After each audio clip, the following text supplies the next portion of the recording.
오늘 10월 10일은 북한의 조선노동당 창건일입니다. 이날을 전후해서 북한이 제4차 핵실험을 하겠다, 핵폭탄 실험을 하겠다, 또 장거리 미사일을 발사하겠다라고 엄포를 놓고 있었는데요. 지금 한 달째 하고 있죠.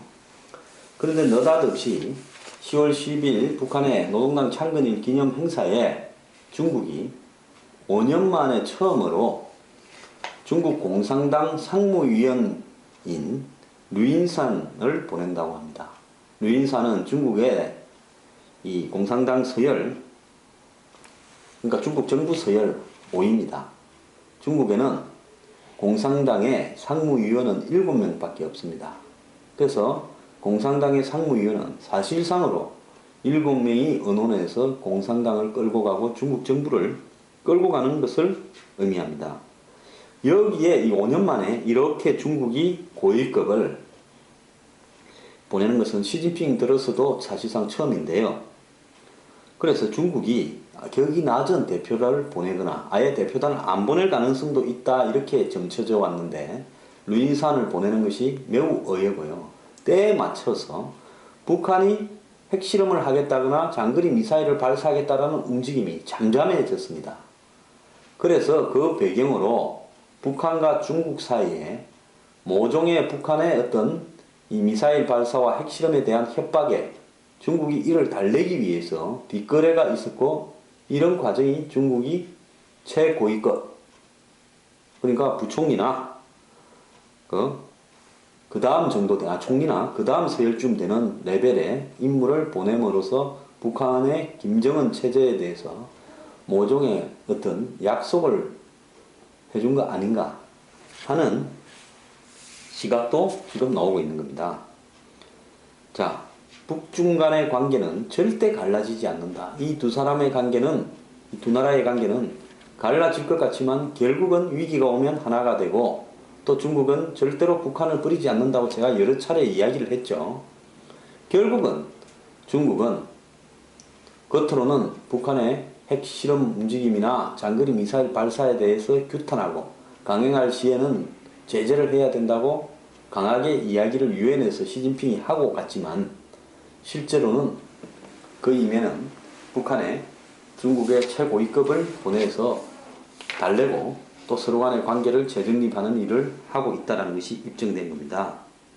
그래서 이 중국이 아무런 조건 없이 갑자기 상무위원을 파견했다는 것은 상상을 할 수 없는 일이고요. 어쨌든 중국은 이 북한에 대해서 장거리 미사일을 발사하지 않고 또 핵실험을 하지 않도록 여전히 북한이 중국에 영향력을 있다라는 것을 보여주는 대신에 북한에 무언가를 약속하고 해주기를 했을 거다, 이렇게 보는 것이 정확할 것 같고요. 앞으로 북중 간의 관계가 상당히 외견상으로도 진전될 가능성이 크다고 보입니다. 박 대통령이 10월 16일 미국을 방문하는데요. 얼마 전에 이 도널드 트럼프, 미국의 공화당 현재 1위를 달리고 있는 후보가 한국의 안보 무임 승차론을 이야기를 했죠. 그런데 이것은 미국의 주류 백인층에서 생각하고 있는 어떤 불만들에 대해서 트럼프가 한마디로 고양이 목에 방울을 달았을 뿐이고, 상당히 많은 미국의 주류 중산층 이상의 사회에서는 이런 문제들에 대해서 시각을 가지고 있는 겁니다. 과거에는 한국을 도와서 한국이 그 2차 대전 이후에 극빈한 나라였는데, 전쟁을 겪고도 오늘날 세계적인 경제 대국이 되었다는 데서 동맹으로 뿌듯해 했겠지만은, 이제 한국도 마냥 모든 분야에서 미국의 동맹으로서 편만 들고 있는 것도 아니고, 또 미국의 경제가 금융위기 이후에 굉장히 나빠진 상황에서 미국 국민들은 경제 이해관계를 중심에 놓고 앞으로 국제관계를 바라봐야 된다는 식으로 가는 겁니다. 미국이 전 세계 경찰로서 뭐 제국주의적인 군대를 부리는 이런 어떤 일들은 이제는 국력상 좀 어려울 수도 있다. 우리도 실리적으로 살자. 왜 우리가 돈을 저렇게 잘 벌고 잘 나가는 나라에 우리 군인들을 보내가지고 우리가 월급을 주고 있느냐, 이런 이야기들이 있는데, 여기서 중요한 것은 미국으로부터 우리가 옛날에는 원조를 받았고 지금은 군사적 지원을 우리 필요 때문에 받고 있는데, 이런 부분을 우리가 뭐 미국이 우리가 좋아서 있냐, 미국도 동북아의 여러 가지 이해관계상 미군을 주둔시키는 것이 자기들한테 필요한 게 아니냐 이런 식으로 봐왔지만 이제 세계 전략적인 관계의 변화상 더 이상 그러지 않을 수도 있다는 겁니다. 그래서 한국도 미국으로부터 받는 게 있으면 미국에 주는 게 있어야 된다. 이런 상황에서 박근혜 대통령이 지금 미국을 방문했을 때 혹이나 사드 이야기가 나오지 않을까? 즉 한국의 평택 같은 지역에 미국이 자기 돈으로 사드 레이더 부대와 포대를 가져와서 배치하는 부분에 대해서 한국이 어떤 입장이냐라고 공개적으로 묻는 부분이 나올 수가 있습니다. 뭐 지금 북한의 장거리 미사일이 발사됐으면 그럴 가능성이 거의 100%였다고 저는 보고요. 실제로 그런 움직임이 있었던 걸로 알고 있는데 북한이 지금 장거리 미사일을 발사하지 않는 속에서 미국이 굳이 이 사드 문제를 한국 대통령과의 면담에서 양 정상회담에서 언급할 가능성이 있느냐는 그럴 수도 있고 그러지 않을 수도 있던 이런 상태라고 저는 보고 있습니다. 좌우간 이번에 미국이 이야기를 하든 이야기하지 않든 이제 우리는 그러면 미국의 혈명으로서 안보의 동명으로서 어떤 것을 줄 수 있느냐. 세계 질서는 냉혹하게 기브 앤 테이크 아닙니까? 기브 앤 테이크에서 뭘 주고 뭘 어떻게 할 수 있느냐는 부분에 우리도 지금 고민을 깊숙이 해야 되는 시점에 온 거죠.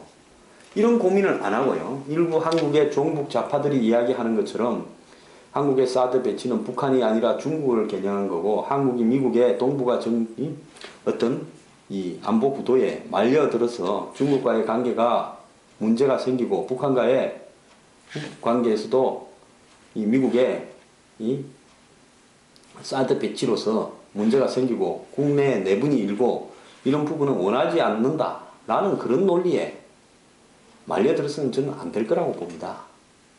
즉 우리 스스로 미국이 우리한테 부탁을 할 수 있는 실제로 많은 일들을 물밑에서 사드 배치를 둘러싸고 논의도 하고 기술적인 부분을 협의가 진행되어 온 현 상황에서 미국이 그 이야기를 했을 때 우리는 어떻게 할 것인가 하는 부분에 대해서 뭔가 준비가 되어 있어야 되지 않겠습니까?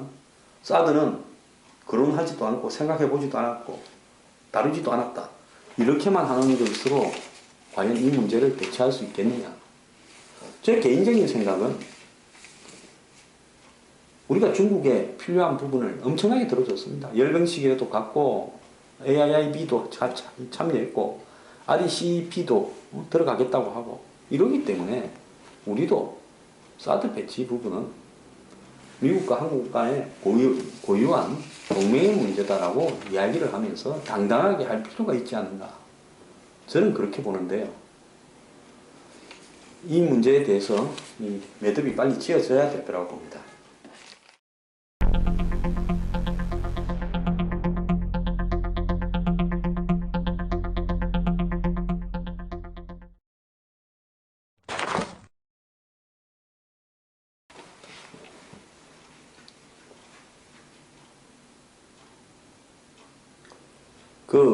지금 일부 언론들이 비리를 바라보는 이중성, 즉 역대 정권이나 권력자나 정치인의 비리를 바라보는 관점에서의 이중성 문제에 대해서 제가 짧게 좀 언급을 하겠습니다. 최근에 박원순 시장의 아들의 MRI 문제와 병력 의혹을 둘러싼 문제에 대해서는요, 다수의 언론, 보수 언론까지도 달라들어서 무리한 문제제기다라고 이야기를 하고 있습니다. 마치 박 시장을 괴롭히기 위한 부분으로 그렇게 숨길 수 있었다면 수많은 사람들이 가담을 했는데 여태까지 그런 문제가 터지지 않고 있다는 것은 사실이 아닌데 이 문제를 가지고 계속 그냥 MRI에 대한 의혹을 제기하는 것이 옳은가라는 문제 제기를 합니다. 반면에 뭐 방산 비리부터 시작해서 포스코 비리, 뭐 자원 비리, 외교 비리 뭐 이런 어떤 부분과 관련해서 이상덕 의원이 어제 검찰에 출두를 했는데요. 이런 문제에 대해서는요. 뒤져도 나오지 않는 것을 끊임없이 뒤지면서 마치 경제활동을 어렵게 하고 정치적 보복을 하려한다는 것처럼 또 그렇게 보도를 하는 언론들이 있습니다. 자, 박원순에 대해서는 지나치게 관대하고 전 정권의 부패나 비리에 대해서는 아예 이걸 캐는 것이 경제를 어렵게 하고 정치 보복이라는 식으로 쉽게 말하는 거. 아니 똑같은 관점을 가져야 되지 않겠습니까? 그래서 이 비리를 바라보는 부분에서 아니 그냥 모든 비리를 캐는 것은, 즉 힘 있는 사람의 비리를 캐는 것은 불필요하다라고 언론이 떳떳하게 말을 해보던가요. 말할 자신이 있으면요. 지난 대통령의 가족 문제를 다시 캐내거나 지난 정권에서 대통령 가까웠던 사람들의 문제를 다시 캐내는 것은 이것은 정치적인 흠집내기고 보복이다 라고 이야기를 하던가, 그리고 박원순 시장을 아들을 의혹을 문제를 제기하는 것도 근거가 없는 의혹을 재탕 삼탕하는 것이 옳지 않다 라고 이야기를 또 하던가요. 자, 언론이 캐서 해야 될 거 아닙니까? 사실은요.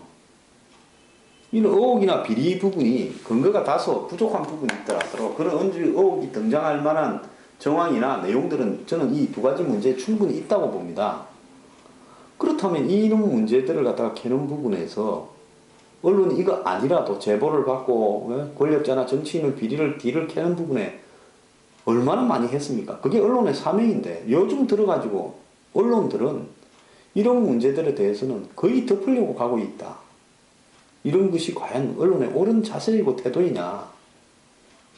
아니 방산, 자원, 포스코에 문제가 있다고 대부분 생각하죠. 여기에서 증거가 드러났든 안 났든 구속이 되든 안 되든 이게 문제가 없다라고 생각하는 국민이 얼마나 있겠습니까? 그럼에도 불구하고 이걸 조사해보는 것은 정치보복이다. 그리고 박원순 시장에 대해 아들에 대해 백력 의혹을 제기하는 것은 한마디로 근거 없는 함정에 빠져서 무리한 이야기를 끝없이 하고 있는 거다. 이렇게 이야기를 합니까? 그래서요, 저는 언론이 나서서 비리를 은폐시켜주고 있는 현재의 이런 한국 사회가 정상적인 사회인지 묻고 싶습니다. 언론이 나서서 해야 될 일을 남이 하는데 언론은 이걸 덮으려고 하는 겁니다.